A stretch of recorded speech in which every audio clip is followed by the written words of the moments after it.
You're listening to Accounted For, the Canadian podcast that explores the intangibles of every career. I'm your host, Daniel Lee.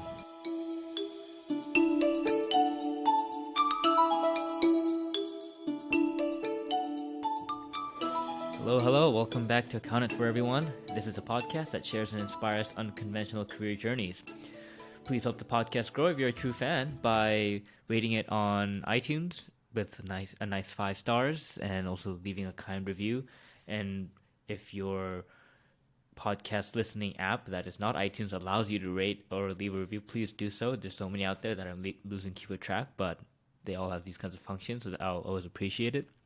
And you can also help the podcast grow by just telling a friend you cherish about the podcast. If the friend is curious on different kind of career journeys, they're struggling in their own journey, help that friend out, suggest an episode that you liked, one that they might find interesting. And yeah, help the podcast grow that way, help your friend grow that way. It's a win-win for everyone.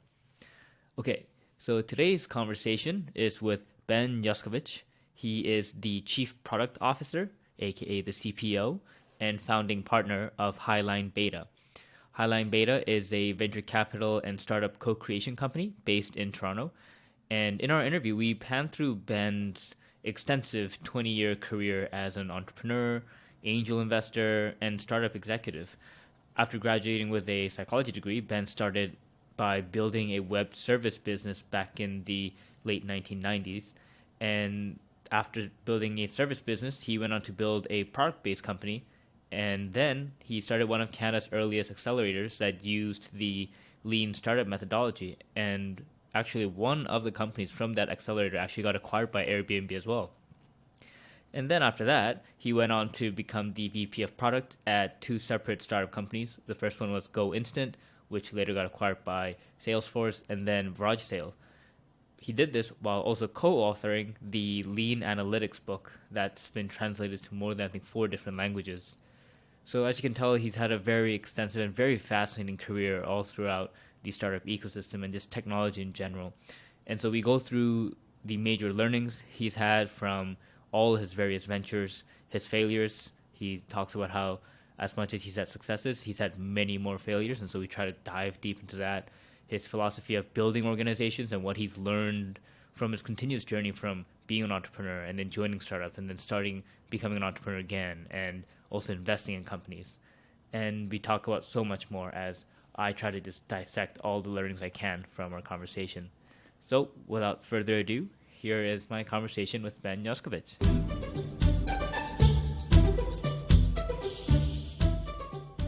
Hey everyone, welcome back to Accounted For. Today on the podcast, I have Ben Yoskovitz. Hey Ben, thanks for coming on the podcast. Yeah, thank you for having me. Ben here is the Chief Product Officer and founding partner of HighlineBETA. And so Ben, for our audience members who might not be familiar with your company, could you kind of give us a brief description of what HighlineBETA does? Sure. So HighlineBETA is, I don't have the smoothest description of it, but we're positioned as a venture studio and a venture fund. And so really the key point for what we do is we work with big companies, help them identify areas of opportunity and growth outside of their core business to either build new small businesses that might eventually become large businesses or work with startups from a partnership or investment perspective. So that's one side of what HighlineBETA does, working with big companies. So you can think of that as a service business or a consulting business. And then the fund side of the business is we have a $20 million fund to invest at the seed stage level in startups that are working closely with our corporate partners. And so we're combining this corporate innovation service model and this venture fund model to invest in startups, help startups grow, and help corporates solve problems outside of their core business. Oh, okay. And so when I read your site, it said, it's HighlineBETA in one word could be like a co-creation company. And so is that where the co-creation comes in, where you help the large corporations build a venture, but at the same time you can invest in them as well? Yeah, co-creation is a bit of a catch-all term, I suppose, in a way. We're co-creating ventures with corporate partners, and they may own those ventures 100%. They may run them in on the inside, and those aren't investable opportunities. And then another way of thinking of co-creation is partnering. And then another way of thinking of co-creation is you sort of identify these areas of opportunity. You identify problems that are worth solving in the market. And we, HighlineBETA, in partnership with our clients, might actually build a new startup. And so, everything we're doing is in collaboration with big companies, with startups. If we're co-creating something from scratch, that means we're recruiting a founder and bringing that person in and providing them with resources to build something net new. So it all sort of fits into this bucket of what we call co-creation. Gotcha. And if from my understanding, this side of where you're actually working with these large corporations to build these ventures, it seems like that might be actually a very big differentiating factor of HighlineBETA. Is that what you consider to be your differentiator? I think our differentiator is trying to combine things that historically haven't been combined. So there are plenty of innovation consulting firms, if you want to think about that as a market, and there are lots of there are quite a few venture funds. Some are later stage, of course, and everybody has a slightly different flavor for how they do things. We're trying to combine that innovation work that you'll do with large companies and the venture fund to build new businesses or help startups accelerate. So that's really the differentiation. Is if you sort of picture a Venn diagram of corporates, startups, funding, we sort of put ourselves in the middle of that to try to build net new value for everybody. Oh, okay, gotcha. And as we kind of now slowly move into the area of digging into your long career as an entrepreneur and as well in like the startup ecosystem, I'd want to like kind of take it back to like maybe when you're even like growing up. Was entrepreneurship always like a dream thing for you? Like you always wanted to run your own business or like help other entrepreneurs? Was that always something that you always wanted to do even as a kid? Like did you run your own like lemonade stand, like as a cliche term? No, not at all. I didn't get into entrepreneurship until much later. Relatively speaking. So as a kid, I really wanted to be a doctor. More specifically, I wanted to be the sports doctor for the Montreal Canadiens. So from about grade 5, so however old you are, 10 years old maybe or so, that was my focus, and that's what I went into university thinking I was going to do, was to become a doctor, and then I fell into entrepreneurship after that. Oh, wow. And yeah, so I looked at your background. So you studied psychology when you were in McGill. And so I'm also guessing you are a Montreal native then, if you're such a big fan of the Canadiens as well. I am a Montreal native, and I did study psychology at McGill, and that's largely in part due to the fact that I did a Bachelor of Science. I went in to do science and then realized I'm going to be in school forever. And and it sucks. And wasn't, just didn't suit me as well as I thought it would. And so I shifted into psychology. At McGill, you can do a Bachelor of Science or a Bachelor of Arts in psychology, which means half of your classes are science, half your classes are arts. And I looked at that and said, well, look, I'll stay on this Bachelor of Science trajectory, but maybe a slightly easier degree than, a chemistry degree or a bio degree or anything that sort of is more typical of pre-med. Mm-hmm. And when I look at, I'd say maybe even like the first 10, 15 years of your career, it seems like there's kind of a industry concentration where it seems like you're playing a lot in the web space and like the media space, where you started your first venture called Meet Media. I think it was in like your third year of university. And then you went to work at Standpipe Studios, which it seems like does a lot of product development. And then you're also working in Grasshopper News Media, where you did content network, like marketing stuff. What was it about this whole space that like got you excited in the first place to even like start a company in your third year? Yeah, at the end of, it's literally the internet actually. So you have to, like, that's how old I am. So, I started my first company in 1996. It was between my second and third year of university, and this is, so this is, the web, the internet exists, but the web, is really just materializing. I'm talking, Netscape as a browser and then Internet Explorer. So very, very early days. met a few guys, 3 guys actually. They were, one was a designer, 2 were developers. They were interested in starting a web business, basically a service business that would build websites or web applications. Very, very early days. And I thought, well, this sounds like a lot of fun. Technology. I mean, I'd always been into technology and computers. And so I just sort of got into it with these guys and said, well, let's start a company and let's see what we can do. And so that's how I got into entrepreneurship. It's pretty random. But then, fell in love with tech and the web and entrepreneurship. And then, as the career goes, more specifically into product. And so I fell into it by accident. But again, those days were so early. It's pretty much everything people know today. Mm-hmm. Like think of almost any service that exists today. I started my first company almost before most of those things were around. And so it was really pretty unknown times. It just seemed like a cool thing to do and learned everything on the job. And was that the actual kind of plan that you had for yourself? Like, was it to just kind of go into these unknown ventures? Like, it just seems, even like as you tell me, it seems even more daunting. Like, there's nothing out there. This is extremely new. There's, when you're actually in university, a lot of times, a lot of people try to find the path, like some kind of career path that other people have done, and you go, okay, I see a trajectory, I'll go down that. But with the advent of the internet, it just seems there's nothing there. It's just literally the blue ocean. So, how did you handle all that? Well, I mean, so to me, look, in my first year in business, I made $12,000. So so there were 4 of us. One guy couldn't last. He was like, "This is too ridiculous. I'm not doing this." So there were 3 of us, and we each made $12,000. So I don't know that I handled it terribly well at all, except for the fact that it was interesting and fun. And again, I was going to school and running this business, mm-hmm. and work was just more, in this particular case for me anyway, work was just more interesting.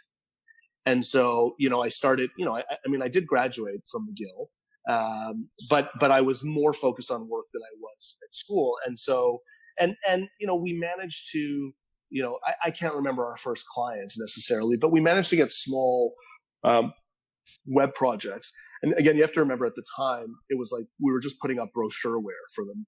Now you have Wix and you have Instapage, you have all these tools to just launch websites. Like literally anybody could do it. Back then, that wasn't true.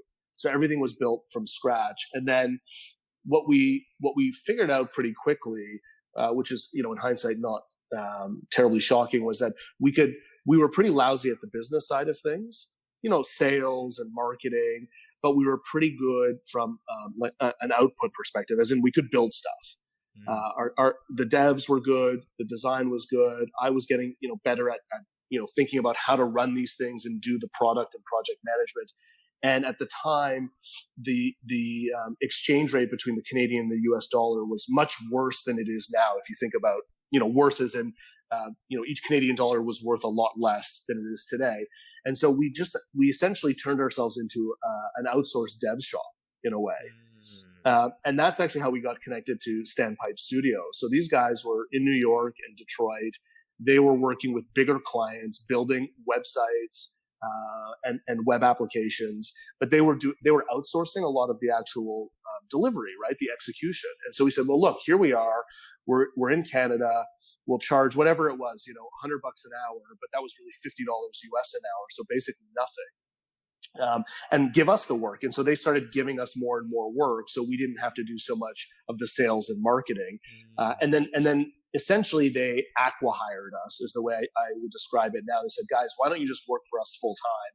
We'll pay you good salaries, again, relative to our age and our experience.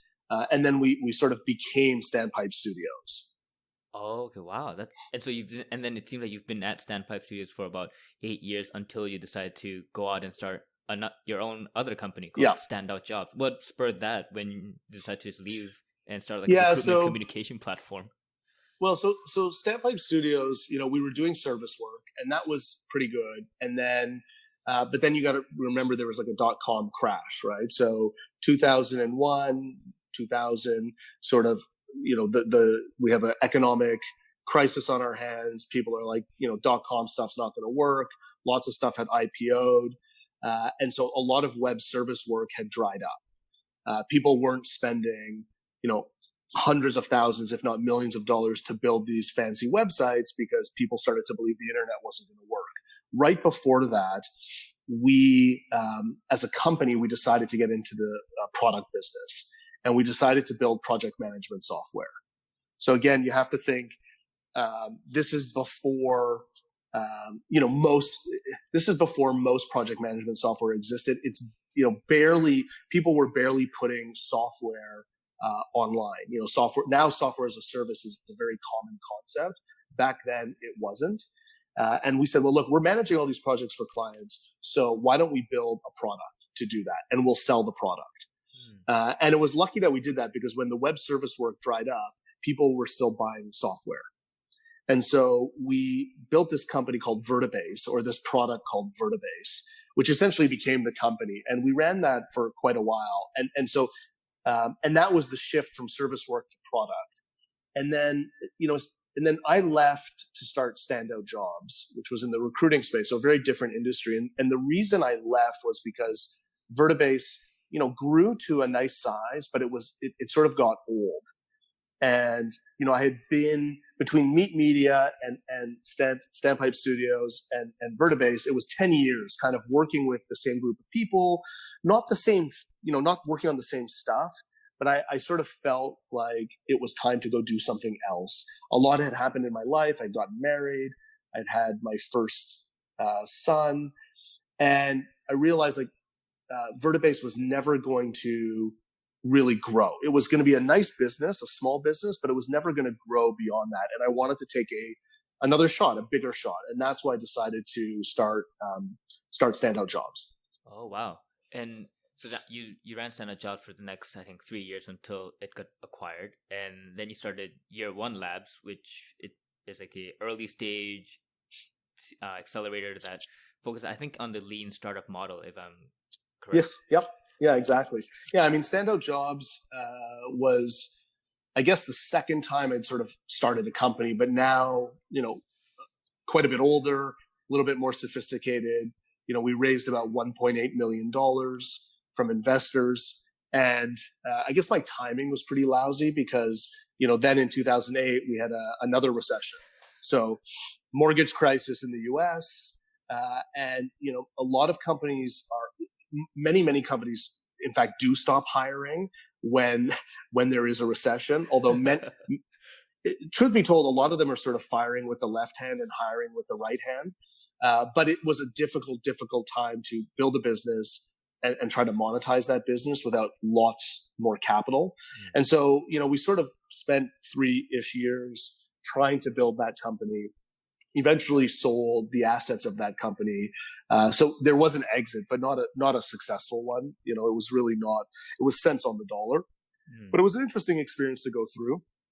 And then I was burnt out at that point from running a company, which, as CEO, and it's really hard. And so then but I was in the ecosystem in Montreal, in the startup ecosystem. There were some new funds that were just investing into early stage startups at the time. And so there was a bit of a lot of excitement, 2007, 2008, even though there was a recession. And so then Year One Labs comes along, and myself and 3 other people decide we want to start an accelerator.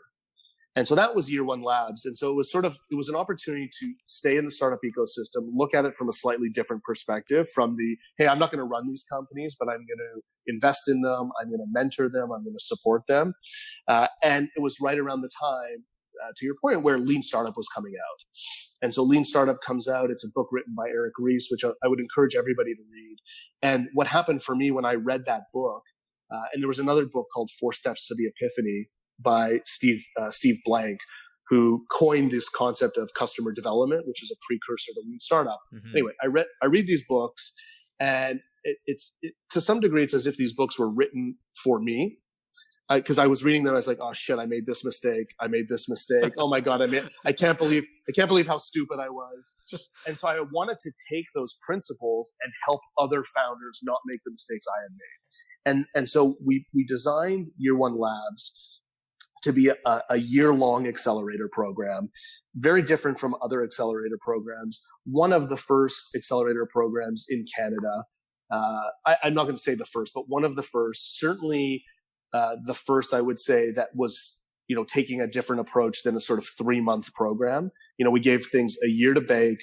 We had these sort of steps that people had to go through, from validating the problem to building a small minimum viable product. And it was very little capital. And that was a really fun and cool experience. We made 5 investments. They all happened to be consumer businesses. 3 of them went on to raise additional capital.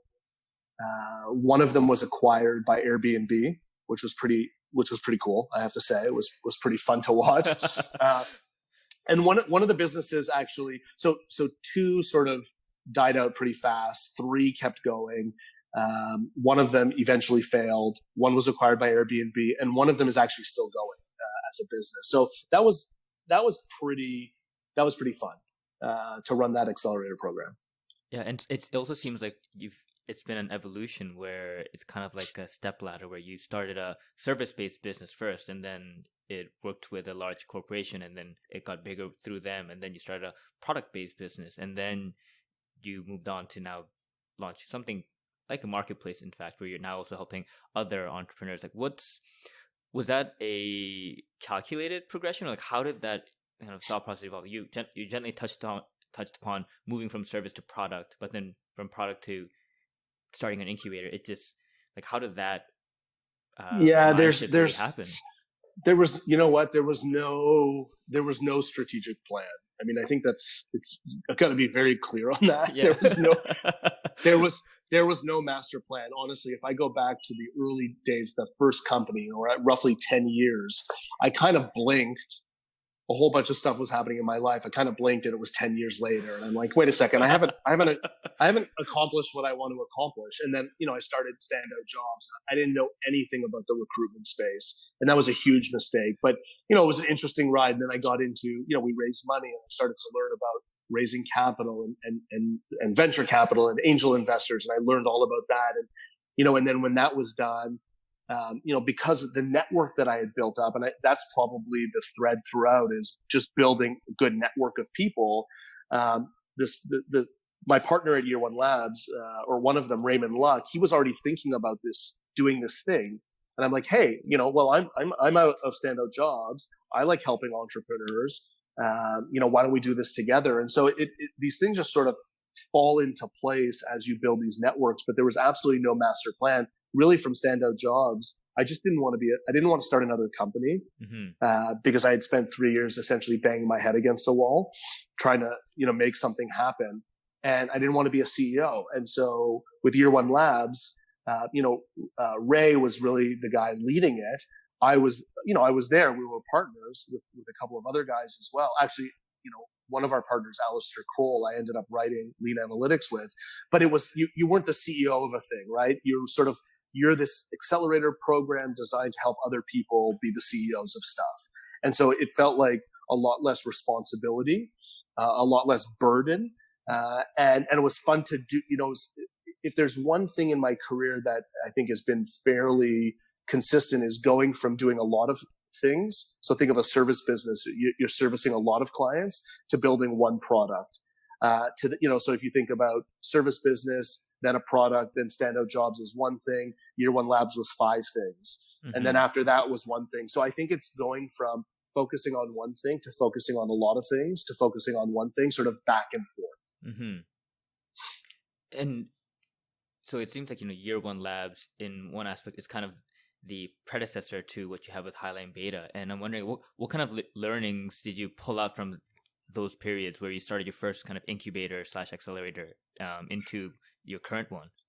Yeah, I think everything I've done is a precursor to HighlineBETA. And I think as much as the path is not linear by any stretch of the imagination, and it's sometimes hard to connect those dots, HighlineBETA is a combination of everything I've learned in the past. So as an example, with Year One Labs, the way we were running that accelerator program, it's very difficult to make money.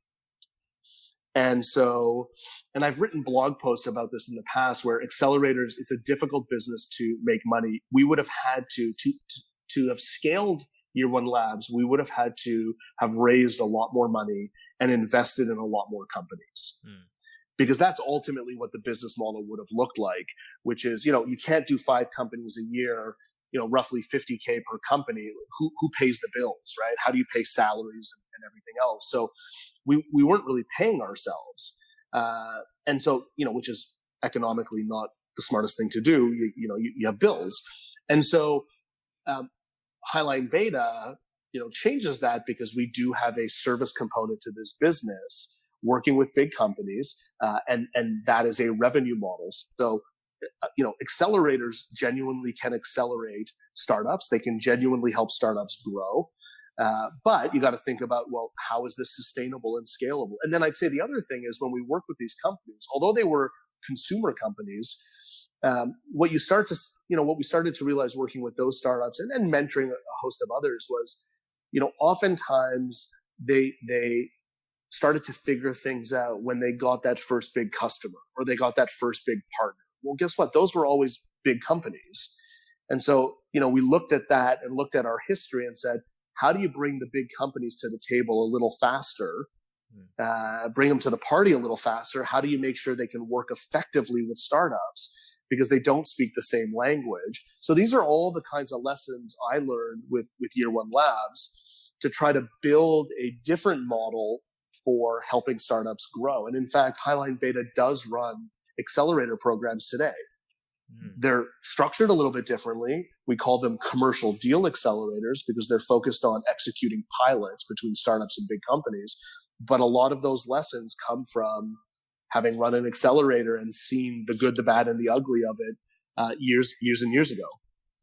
Yeah, and it also seems like that I can see a little bit of even after year one labs, where when you joined GoInstant as a VP of product, and when GoInstant got acquired by Salesforce, you ended up going from a startup to joining a larger corporation again, kind of like what happened with Meet Media from your first foray, and then after that you went back to become a VP of product at another startup, VarageSale, and then it later got acquired again. Yeah, so I mean, I think GoInstant. So again, I mean, I was doing year one labs. We had decided not to do year two labs, and that's why we called it. We did that on purpose. It was a test, right? It was let's do this and run this as a test and see what we can learn. And so, when we decided not to do year one labs again, a couple of things happened. One was I decided it was time to leave Montreal. And so, an opportunity came up to join GoInstant. And I thought, okay, interesting company, some really, really cool tech, really strong team, some great investors. They're in Halifax. Never been to Halifax before, but what the hell? Picked up the family, 2 kids now. Let's move to Halifax and we'll take a shot at this thing. And then I slipped into this role of VP product because, again, honestly, I was still not psychologically ready to be the CEO of a company. And so after year one labs, I toyed with, maybe I should start something on my own. I have the network, I have investors that are interested. I've learned a lot from running this accelerator program, but I came into this role and said, I don't want to be in charge. So VP product, running product was a good fit for me. And so I joined GoInstant. Very quickly, the company was acquired by Salesforce. And then I spent 2 years working for Salesforce in Halifax, growing the team and integrating GoInstant's technology into Salesforce. And that was, again, a whole other experience. And just as a quick aside, I think, my first chunk of my career was sort of 10 years. Again, Meet Media, Standpipe, Vertibase, it's, multiple things, but basically the same entity in a way. And then after that, it's, 3 years, 2 years, 3 year Standout jobs, 1 year one labs. And so sometimes when you look at careers and you see people jumping, job hopping or whatever they call it. Some people might look at that and say, oh, that's bad. Maybe this person can't keep a job or, they get bored too easily. And I don't know maybe sometimes that's the case. For me, it was, something ended and something new had to begin. And I didn't want it to be the same thing, but I wanted to go try something new, take a little bit of risk, but not so much risk that I could lose my shirt. And so my career was jumping quite a bit until I get to HighlineBETA, where I think I'll be here. I'll be running this for many, many years. But I think job hopping, if you will, is not the worst thing in the world. I don't necessarily consider that a negative signal.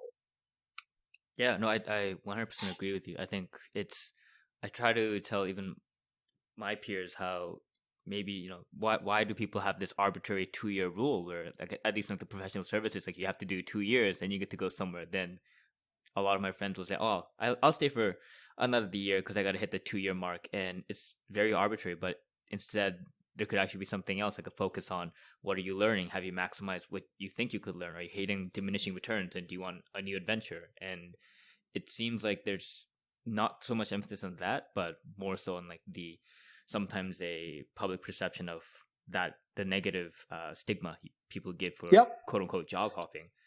Yeah, and I left Salesforce, fairly early. I had been there for 2 years, and and then made a decision to move to Toronto. So again, move the family and join VarageSale. And the way that happened was I was one of, if not the first investors in VarageSale. So after GoInstant, I started angel investing.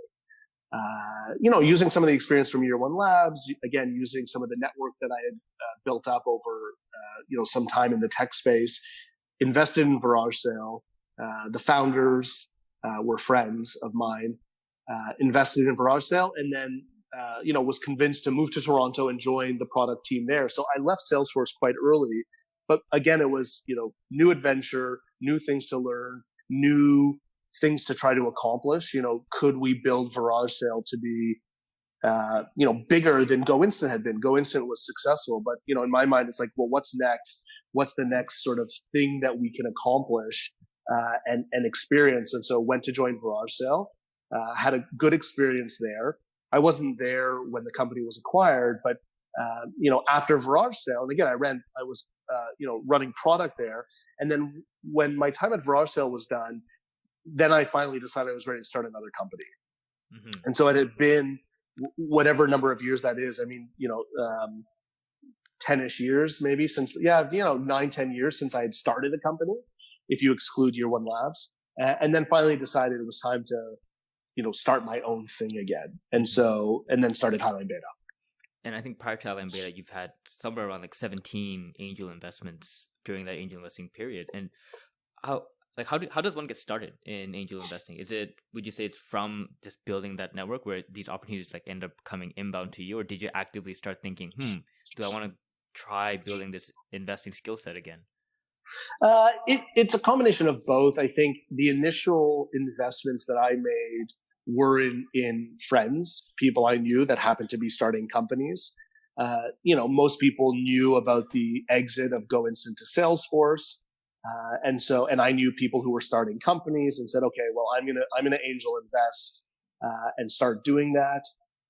And then to some degree, and then you sort of build up the network, you build up, not necessarily reputation, but sort of, hey, I am looking to make angel investments, and then deal flow starts to come to you. I think, one of the things to think about if you're thinking about angel investing is, the check sizes don't have to be very big. It's always relative, of course, for everybody. So I don't want to say, oh, it doesn't have to be big. And people are like, hey, you know what, $100 is big. So I get that. But, check sizes, some people think, oh, I need millions of dollars. And that's not true at all. You can angel invest with relatively small amounts of money. You do have to be prepared to lose it all. Mm-hmm. So I think, you can't go into that and say, well, you just somebody once told me, write the check, assume you've lost it, even though that's the moment where you think you've just made the smartest decision in the world. So you do have to have, it is high risk investing, but you don't need as much as you might think you need to start. There are lots of good resources out there for learning how to angel invest. There's lots of people who are, there are people doing it. So if you're in the tech ecosystem, you can find those people. HighlineBETA actually, works very hard around diversity in investing. So we acquired something called Female Funders a number of years ago, which is focused on getting more women in as angel investors. And it does a few things, but there's a big educational component to that. Frankly, anybody could get that educational content. You don't have to be a woman, but there's lots of ways of getting into the space and learning. Find a mentor who's done it. Work with a couple of other people to generate deal flow. Don't do it solo. And it's fun. It's a lot of fun because you feel like you're contributing. You feel like you're giving back to some extent. You, of course, hope there's a return. I enjoy watching other people succeed, and I enjoy helping in any way that I can. And so, you write a relatively small check, and hopefully they can come to you for advice and you can be helpful. And then you see them win, and you're like, you know what? I contributed a little bit to that win, and that feels good. Mm-hmm. And what's the smallest check that you have written? Just to give kind of a spectrum of how low it can possibly get. Yeah, the smallest check I've written is $10K. I know that investors, there are quite a few that write $5K checks. I would say that's probably, I don't know that that's actually the lowest, but let's say $5K. Mm-hmm. And particularly if you have some type of domain expertise or skill set that founders would really benefit from. And so that, it's not just the dollars that you're contributing into this company, although those dollars, every dollar counts and every dollar is super important. But you might genuinely be able to open doors. Let's say you're an expert in B2B sales and you can help, you can help provide advice. You could help with recruiting. So founders have to spend a lot of time recruiting their team, and you might have a good network of developers, for example. And so you have to think about that value add that you can truly, truly bring to the table, because it's not just about the dollars alone. Mm-hmm. And we should also touch on the other part of your career where you've published a book back in 2013. You wrote Lean Analytics, and it was with OReilly Media. And so that was very interesting for me just because I've been a huge fan of Tim O'Reilly and what they do over at the Alpha Tech Ventures team. And I'm just curious, how did that get started? How, from what I know, just being a lover of books and stuff, it's a daunting task, I feel, to start to decide to write a book. It's like torturing yourself. But I'm just curious, what was the process like? Why did you decide to go off on that venture of publishing a book back in 2013? Yeah, so it was year one labs was over. We had learned a lot. So our goal with year one labs was to take lean startup methodology and apply it. Because at the time when Eric Ries wrote Lean Startup, he was really, he was using examples from his own experience, but I would suggest that it was fairly theoretical in nature. People could read the book and say, this makes sense. I'm not quite sure how to apply it. So, we do year one labs. We try to apply this methodology. We learn a ton from doing that. And a big area where we realized that there was sort of a gap in the details of Lean Startup was around the data. What metrics should I track? At what stage? How do I know what a good metric is? So on and so forth. So Alistair and I, went out to write a book around Lean Startup and lean methodologies, and make it as practical as we could. Now, the advantage that I had was writing it with Alistair. So Alistair Kroll had previously written books with OReilly. And one of them was around web analytics. And so, he's an analytics expert. He had written a book with OReilly. He's done a whole bunch of work with OReilly around their Strata conferences and a host of other things. So when Alistair and I sort of got together and said, there's so much to this lean startup. There's so much to this way of validating problems and building products and building businesses. We should write a book around it. We had an in with OReilly in order to do that. Writing it did take a year. I'm not sure I would ever write a book by myself. So I think writing it with Alistair was great. We fed off each other. We had worked together at Year One Labs. We're very different people, but it worked well. And so it took us about a year to write. And it was, writing it was painful, but it was fun. It was, in hindsight, it was fun. And I think the book has at least people have told us that it's been valuable, and that's pretty cool. Mm-hmm. And when I look at or if someone who didn't know about your story actually just looked at your background, they go, oh, look, he's the founding partner of Highline BETA, and then they look at your, I guess, CV in a sense, or go on your LinkedIn, they'll see all the things you've done. And I think it wouldn't be far-fetched for them to go, oh, of course he started Highline BETA. Like, look at him, he did Year One Labs, and he was at all these, he's a VP of product at all these startups, and it's possible that for people to be like, oh, that's obviously a very, like, they'll look at it and go, oh, that looks so linear in one way, although it's a very non-linear career. And so I'm curious, like, for you, like, what were some of like these non-obvious, like, unseen challenges during like each of these transitions that you feel like, when people might not be aware of, or even your peers close to you might think were obvious, but just were not obvious at the time? Just because, like, for example, to give you perspective, like when like I left accounting, went into management consulting, and then to become an investor. And when I talk to some individuals, like I talked to like a product manager, he says, oh, that seems very obvious. Like, of course you went from accounting, consulting to investing. It seems like a normal transition, but it really isn't the case when you're actually in it. So I'd be curious for you, like what are some of like those non-obvious challenges that you just went through in these transitions? Well, I think every step of the way was hard. So, but also very interesting. So, when we started Year One Labs, we really had no, every time I've started something, most of what I was doing, I didn't know what I was doing. So mostly I was living with unknowns. So we start Year One Labs. Everybody, the 4 partners had all started companies before. We had worked at startups. So we understood some things, but we didn't know where we were going to find the people to join Year One Labs. What ideas would people come with? Could we actually put them through this 1-year process and spit them out the other side and have them be valuable? And how would we even measure success? So just so many unknowns with Year One Labs. And then, going to Halifax in and of itself, making that move, I think was a lot of people were surprised. Why are you moving to Halifax? But then I joined GoInstant, a very, very heavy tech company. It's easy to look at tech businesses and say, oh, it's a tech business.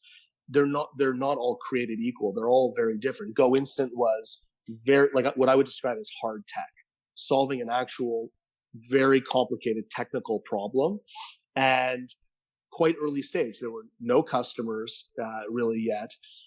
There was demoable technology. There was no real go-to-market plan of any significance. So we were going to go B2B. And so a whole bunch of unknowns there. And so, it's a little bit of a flyer, but I've never thought of any of these moves as super risky, because I never, I always say, like, don't take a second mortgage out on your home. Don't, like, if you've got a family or whatever you've got, like, make sure you can feed them, and then everything else you'll figure it out. So, most of the jumps, it was unknowns. Even starting Highline BETA, you go in with a thesis. Okay, we think we can work with corps. We think we can sell them these services or products, if you will. We think we can accelerate the relationships between startups and corps. We've kind of done these things before, but we've never scaled it. We've never systematized it. So I think every step along the way, there have been significant unknowns. And then even going from GoInstant to VarageSale, GoInstant was hard tech B2B. VarageSale was B2C. It was a marketplace play. And I had probably invested in marketplaces by that point, but had never built one. And so you take some of the fundamentals of what it means to build good product or hire good people, or how to help good teams be high performing. But, I was no marketplace expert when I joined VarageSale. So I think every time it's about the unknowns and how quickly you can learn and figure these things out so that you can, be productive and valuable in whatever new thing you're doing. Mm-hmm. Yeah, it seems like, yeah, like when you go through it, there's all these like uncertainties that face you, and like you said, you're constantly seeing all these new challenges that you haven't seen before. And so, I can imagine that you've probably had some kind of battle with the imposter syndrome that I think a lot of entrepreneurs and even just people who go on unconventional journeys experience. Can you kind of talk through what your experience has been like with that? Yeah, I think I've absolutely felt that way before. I think I still do from the, so I think to be a founder means you just have to believe in yourself uh, more than most people believe in themselves, maybe, to do it. You shouldn't take horrible risks. So again, like I want to balance that. I've been married for many years. I have two kids. I could always pay the bills with my wife. She works also, but as a family, we were doing what looked like crazy things, but it was never that crazy. And I always believed no matter what, I could find work somewhere else and do something else and cover myself. So I think that's really important to recognize. So for me, I think it's a process of learning along the way, taking some risks as an entrepreneur, but recognizing that you don't know everything. And I believe in myself, but it's not ego in the way of I believe in myself so much so that I'm just going to solve everything magically. I know most of it is learning and really hard work and trying a bunch of things and failing a bunch. I've failed many, many times. And so you sort of have to accept that in the process. And I think a lot of people face this notion of imposter syndrome. And it's very, very real, because even if you've won before and you've been very successful, it doesn't guarantee success after, and there is no formula either. So you can't crack some secret code and just follow 10 steps and you win. And so there's a certain amount of belief in yourself with a balance of humility that have to learn a lot and take your bruises, and just keep fighting every day. And then try to, again, having written lean analytics, I sort of always go back to, not a formula, but systems. Okay, I wake up, what is the system I can use to get through the things I need to solve today? How do I just move, the proverbial ball a couple of steps forward? And then surround yourself with people that are smarter than you, who have gone through a whole variety of life experiences as well, because nobody does this. Nobody wins on their own in this space, if you will. This is a team sport for sure. And so how do you surround yourself with the right people that can sort of support you? That's why I think, founding a business solo is so scary. I know people have done it. I've invested in people who have done it. But for me, I think I would have a hard time with that. I think you have a co-founder or two, because when you're down and you're feeling like, I don't know what the hell I'm doing, that person pulls you up, and then vice versa.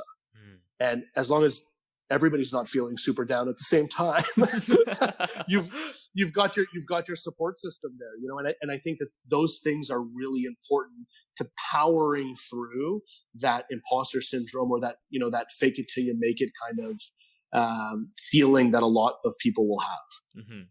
And on your journey, like I think this might maybe be relevant in especially the early parts where you you can do all these kind of various product roles, and you can do the work.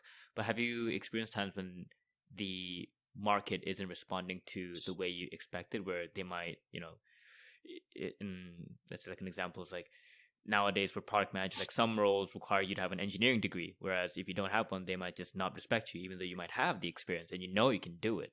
And so I'm just curious for you, did you experience that while you were building out your career, even in like the first like decade or so? On a skill, so I guess the one thing is that I've never applied for a job before, and I know that maybe sounds a little bit strange, but I've never really run into a circumstance where somebody has question the skills I have or don't have, or the way I work or the way I don't work, because I've never really applied for a job in the traditional sense, I guess. I've certainly done jobs, I've had jobs where while I'm in them, people are questioning whether I can do them or not. So that has absolutely happened, but never the application process. And so I haven't had that experience, but I've certainly had the experience of I don't know what I'm doing, and I know that other people know that I don't know what I'm doing, and that is a very uncomfortable place to be. Mm-hmm. And branching off of that, you also mentioned that you've had, as much as you've had success, it comes with many more failures. And so, is there a particular failure that you continuously kind of think back on as like that was a huge learning moment, and it's something you really carry on to, like even now? Yeah, I would say Standout Jobs for me, even though the assets of that company were acquired for cents on the dollar, a lot of people lost money, and a lot of people lost years of their life because I spent 3 years doing it. I mean, I learned a ton doing it, but I think that failure to me is still one of, if not the biggest. I was the CEO, so everything, at the end of the day, if you're the CEO, everything falls to you, right? There's no excuse. It's all your fault. And I learned so much there. A very simple example of that is myself and my co-founder had never been in the recruitment space. So you have to go back to 2007. This is right when social media is starting to become a thing. It's right when blogging is starting to become a thing. WordPress is starting to become a thing. And you see all of this content activity and social media marketing starting to emerge. And then we looked at, and we were a part of that, right? Because we had been in the tech space already. And then we saw, recruiting, and we said, if you ask anybody who's hiring people, have you ever had a hard time recruiting top talent? The only answer they'll ever give you is yes. It doesn't matter if it's the crappiest company in the world, the coolest company in the world, a big company, small company, everybody has a hard time recruiting. And so we said, it's a gigantic market. Everybody has a hard time recruiting. People hate job boards and people hate recruiters. We're smart. We're going to build these social tools to help companies recruit better. And we absolutely got our ass handed to us. We raised a bunch of money on hope and a prayer, and we didn't understand the customer. We didn't understand the market. We didn't understand how budgets worked inside of big companies. We really didn't understand much of anything. And yet we were convinced that this thing we were building was going to be $1 billion business. And it was really painful. Huh. I wrote a blog post after Standout Jobs. Can't remember what it was called, but it was all of my reflections of running a business in the recruitment space, and for years and years after. So I mean, we're 2020, and we exited that business literally a decade ago, and it still happens occasionally. But for years after that blog post, I had people reaching out to me who had started companies in the recruiting space, who were in the exact same position as me. They said, I saw recruiting. I know it's broken. I started a company in the space and I got crushed. And again, and this is lean. And then remember, lean startup comes out after this, right? Which is go validate the problem quickly. Don't go build a product for 9 months and then launch it and hope to God it works. So all of these things, all of these mistakes I made, I then realized, don't make those mistakes again. And so many people look at these big, big markets and they know that they're fundamentally messed up, but they don't really understand the why underneath it. And so they go into these spaces and they say, well, I'm smart, I'm technical, whatever it is, I'm going to go and I'm going to punch a hole in this market. And then the market just says, screw off and crushes you. And so for years and years, people were sending me emails and wanting to talk because they had that same experience, particularly in the recruitment space. So as far as failures go, that one, and I mean, it took me a decade. Well, not quite a decade, but it took me, from 2010 to 2016, 6-ish years to feel ready to start another company. Mm-hmm. That's how painful being the CEO. And by the way, I'm not the CEO of HighlineBETA. That was how painful founding a company was at the time. Mm-hmm. Yeah, I think I'm definitely going to go and read that blog post of yours on, is it on the Instigator blog, your personal blog? It is. Okay. It is. I'll look that up because as you mentioned, it made me think about the time when I went to a venture capitalist. I think it was last year or a year and a half ago to pitch a recruitment idea, and then it got destroyed, and I was pretty happy about that. You probably saved yourself years of hurt. So and it's not because people can't build a business in that space. There have been many startups in the recruitment space that have, since the days of Standout jobs, that have been successful. I couldn't figure it out. I couldn't crack it at the time, but I certainly learned lessons there that stay with me now, that I think are fundamental to the way I think about running companies. Just fundamentally change the way I think about it. And so we did a few things right. I don't want to say the whole thing was a complete shit show, but at the end, we did not achieve what we were hoping to achieve.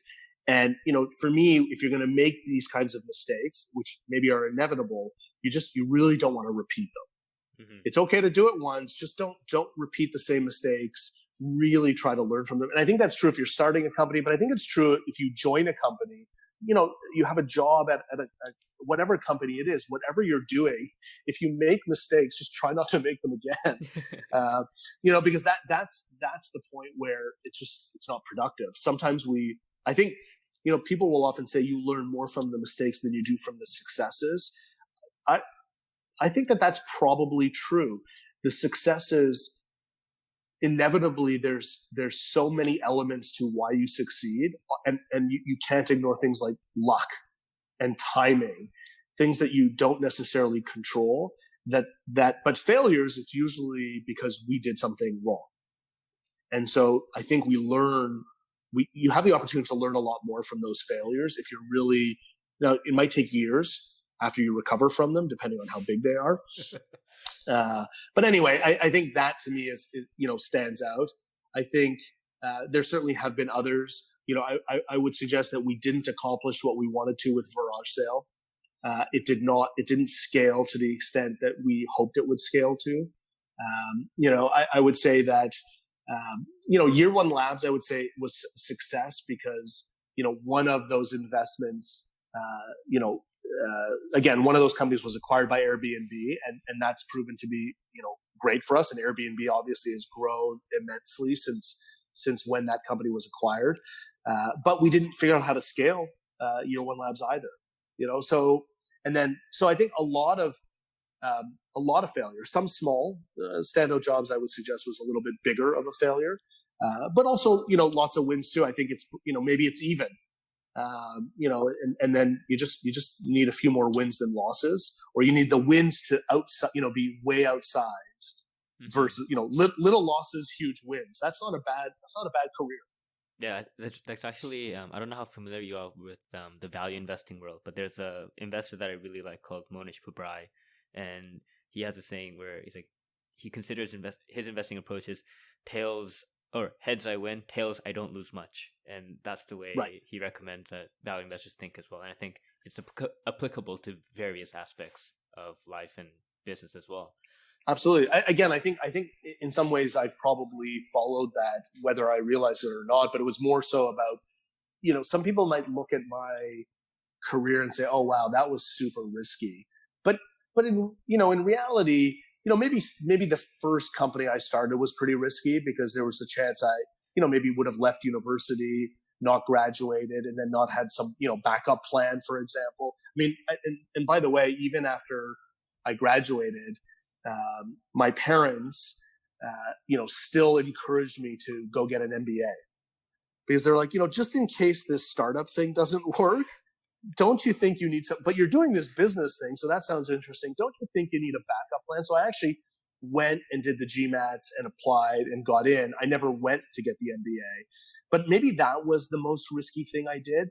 After that, always had a roof, always had food, so was able to support myself, and never put myself in a position that was really, really risky. Mm-hmm. And so the losses didn't destroy everything I had built up, whether it was reputation or network or experience. And then the wins, have been good. And so I'm all for risk taking, but I also, I'm fairly convinced that starting companies is less risky than people make it out to sound. Right. No, definitely. And I think if I could push the listeners to one particular article that I enjoyed reading. I really enjoyed reading your latest one where you talk about the learnings you've had from running Highline Beta for the last 3 years. And when in that piece you talked about how you had a lot of incredible learnings. Some of them you really wish you could share. And I'm curious, can you share a couple of them that kind of are constantly like on the back of your mind as you constantly build out Highline Beta for the future? Yeah, I mean, I've learned a lot, and we're of course still learning. So I think, we went into Highline Beta with a thesis around how to help corporates grow outside of their core, how to then leverage that work to invest. We are proving that thesis out, but things that we've learned over time. So how to sell into big companies successfully. It's not as if historically I had a background as a B2B enterprise salesperson. So we're learning how to productize service and deliver. We're learning how to, create value for big companies that leads towards the investable opportunities that we want. This is the first time that I've been involved in raising a fund. So a venture capital fund. And it's hard. It's really, really hard. And my partners, Marcus and Lauren, are doing most of that work. And raising a fund. I remember a long time ago, an investor once told me when I was raising money for Standout Jobs, they said, "You think raising money for a startup is hard? You should try raising a fund." And at the time, I was like, "Well, that's a little bit hurtful because here I am on hand and knee, kind of begging for money." And it's like, your life can't be harder than my life. Trust me, my life's really hard.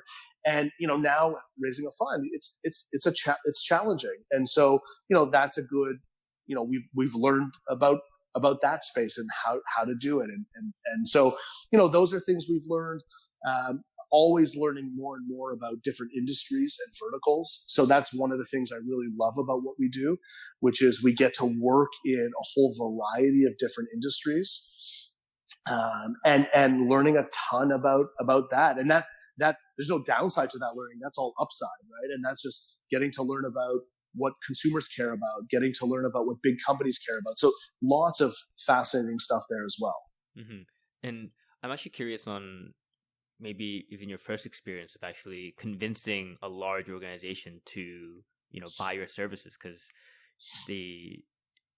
a lot of large companies, they're relatively bureaucratic in nature and they might not be as open to trying something new out. And from my time as an investor, one of the perks of being an investor is that you get to learn new industries like you do with Highline Beta. But at the same time, when you're actually the one providing the service, there could actually be a little potential backlash and saying, yeah, we're excited to learn about your space. So I'm curious on your experience selling to your first large organization with Highline Beta.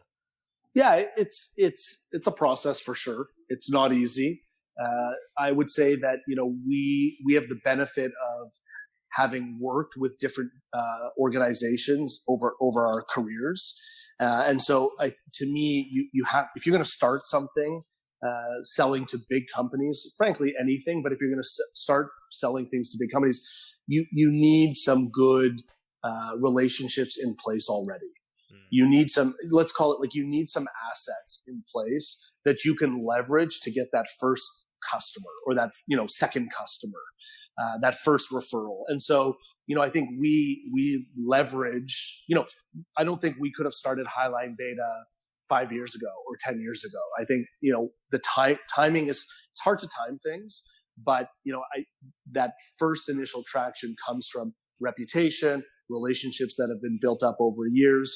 Lean analytics doesn't hurt because, a number of people reach out sort of proactively and say, "Hey, I read your book. I like it. We're using it inside our organization."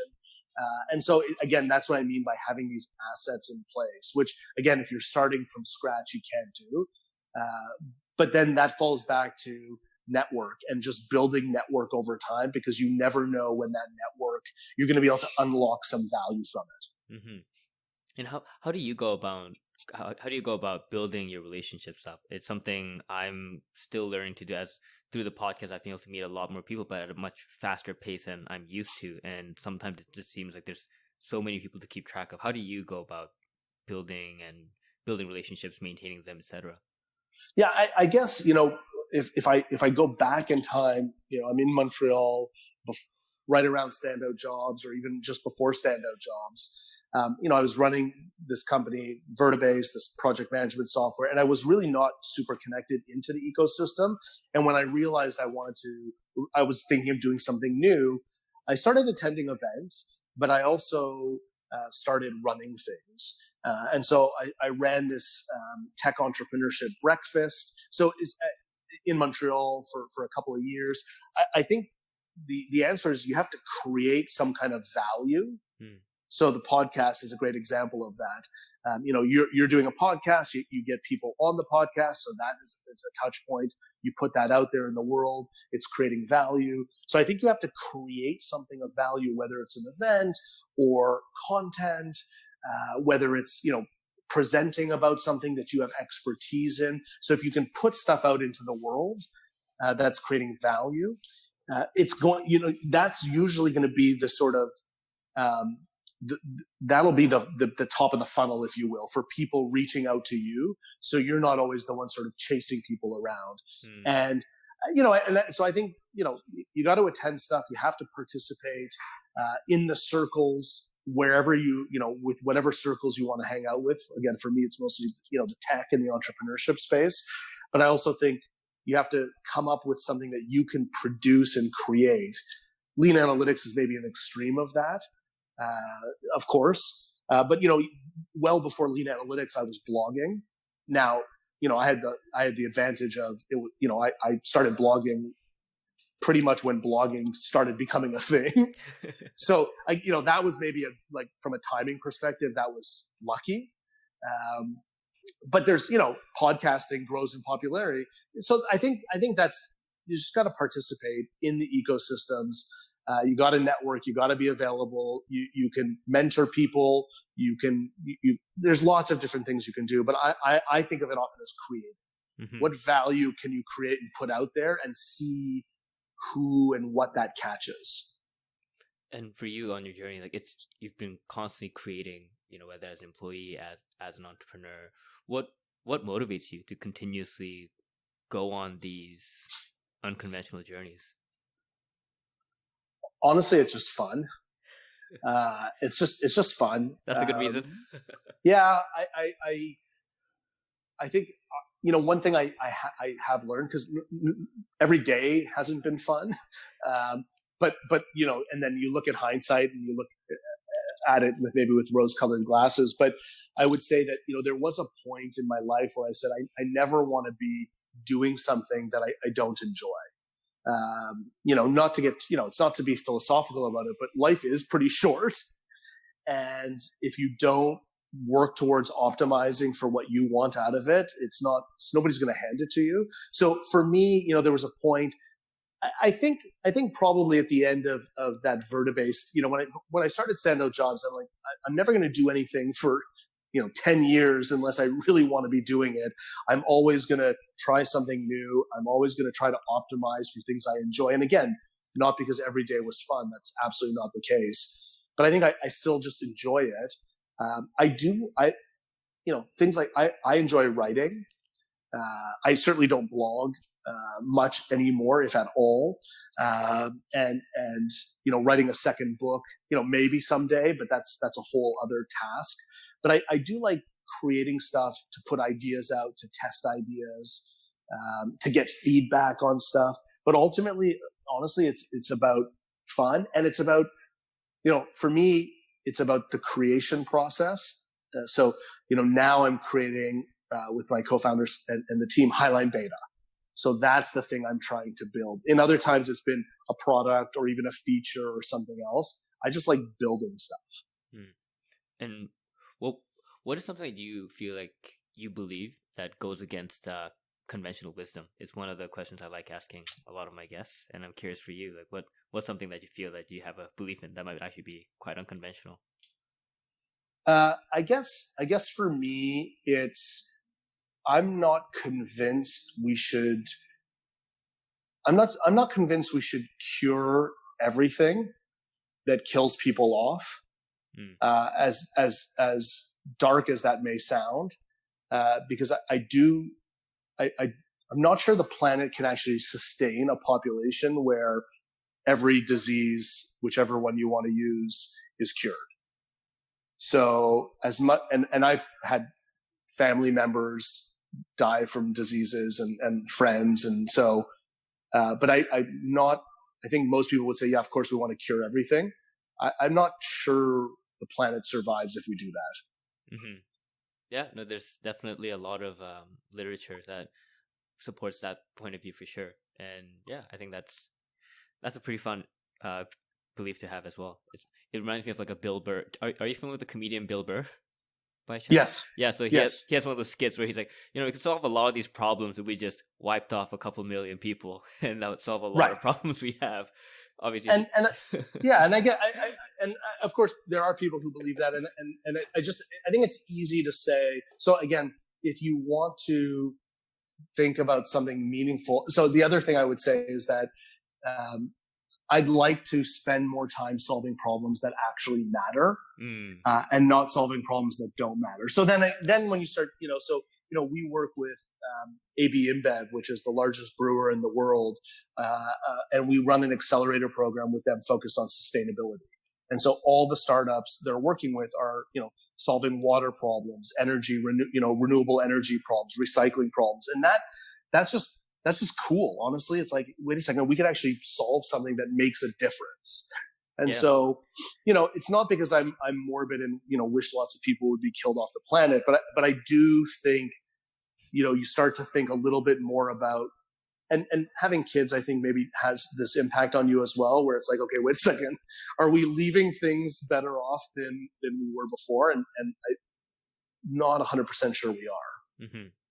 Yeah. And it's awesome that, I should have mentioned that, about that project you guys have with AB InBev, where it's true, you have the ability to work with a company that has like 30% market share in the entire like alcoholic beverage industry. So the impact you can do working with that kind of company, it's huge, and what they can achieve with you guys. Yeah, and I think generally for people, if you could solve any problem in the world, just and we all can't, right? Like I'm not out there, in reverse of what I just said, I'm not out there trying to cure cancer. Like I get that, but at the same time, when you think about what you're doing and the value you're creating, the problems you're solving, I just feel like especially if you're going to start a company, start something that if you win, it actually matters, not just to yourself and not just financially, but actually matters. And it's not about being a crazy do-gooder or anything along those lines. It's just about solving things that matter. There are so many problems in the world. If a simple example for me would be, I have a hard time with startups that are doing things like optimizing ad technology. Do you want to wake up every single day of your life and figure out how to shove more ads in people's faces? Maybe you do, and maybe that's important to you, and that's great. Like at the end of the day, more power to you. Do what you want. But for me, that doesn't feel like, even if I win and I put 1 billion more ads in front of people's faces, have I made the world at all remotely better? I'm not sure. And so, maybe that comes with time, or maybe it comes with just doing a bunch of stuff that actually didn't matter in the world, and then saying, oh, that was kind of pointless. To just think about problems that actually matter. And you see a lot of startups doing stuff that I think, even if this works, nobody really cares. So, that has nothing to do with things I believe in that others won't believe in, but it just, to me, it's an important part, I think, of why I'm doing HighlineBETA, because I do think we have an opportunity to solve interesting problems at scale. Mm-hmm. And the last question I'd like to ask you is, if you were to imagine your 20-year-old self, so this is someone probably, you're in your third year in McGill, so you're probably starting Meet Media at that point. So like when you're actually starting out Meet Media, if that 20-year-old Ben were to look at you right now running HighlineBETA, what do you think the emotional reaction of that Ben would be to what you're doing? Of the young Ben to the old Ben? Yeah. I don't know. I mean, the young Ben had a lot more hair, I'll tell you that much. Like down past his shoulders hair, which I don't know if there's even any pictures on the internet of that. But no, I think the 20-year-old version of me would be probably surprised and think that what I'm doing now is pretty cool, because he would have had no idea about, barely had an idea about startups, but certainly had no idea about, raising venture capital or investing, or, even the variety of companies that exist. Because back in 1996, most of the people were either going into the agency service business, or you were going into web hosting. Now, look at the stuff that exists now and the range of stuff that you can get involved in. So I think that's probably what the 20-year-old would be surprised by is, wow, I can't believe what's happened with technology, with startups, with the scale of things.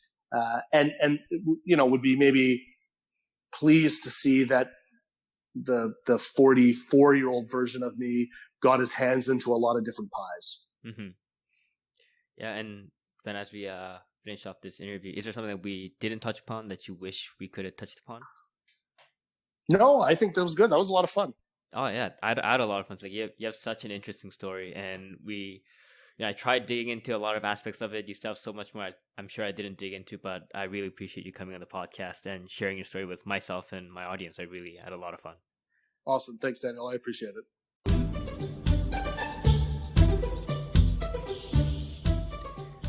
All right. Thank you for listening to the podcast. I hope the story was inspiring to you. Hopefully it also helped you expand your perspectives.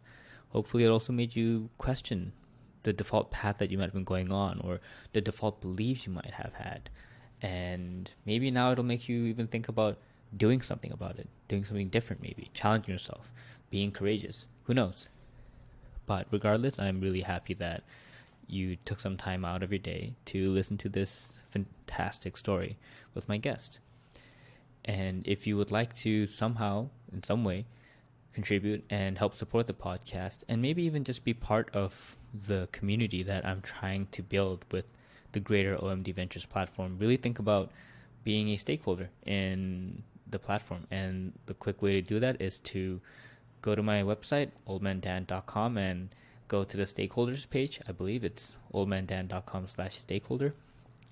And the link is also down below. And that's how you can figure out how you can subscribe, follow to get more updates on the free content, but at the same time also donate, and donate by actually just buying me a coffee. That's just how I put it. And you can buy me a coffee a month, coffee a week, or coffee every day of the year. And think about it as the way that, if you wanted to chat with me, you might just bring me out for coffee and buy me a coffee. Or if you wanted to bring one of my guests out to chat, you might buy them a coffee. So just think of it as I'm the service that's doing that for you, so you can just pay me in coffees. Don't worry, everything will still be free. It would just really help if you would like to show your support this way, so that I can use the coffee money to buy myself actual coffees, and also to buy my guests actual coffees, and use the leftover money to actually grow the platform, as well as even keep it operationally alive as well, because all this isn't really free, and it does take a lot of time to build it as well as operate it, and hopefully grow it further. So your support would be amazing if you would like to contribute. And so just check out the website, go to the stakeholders page, and read the different kind of benefits you might even get as a stakeholder. All right, thank you.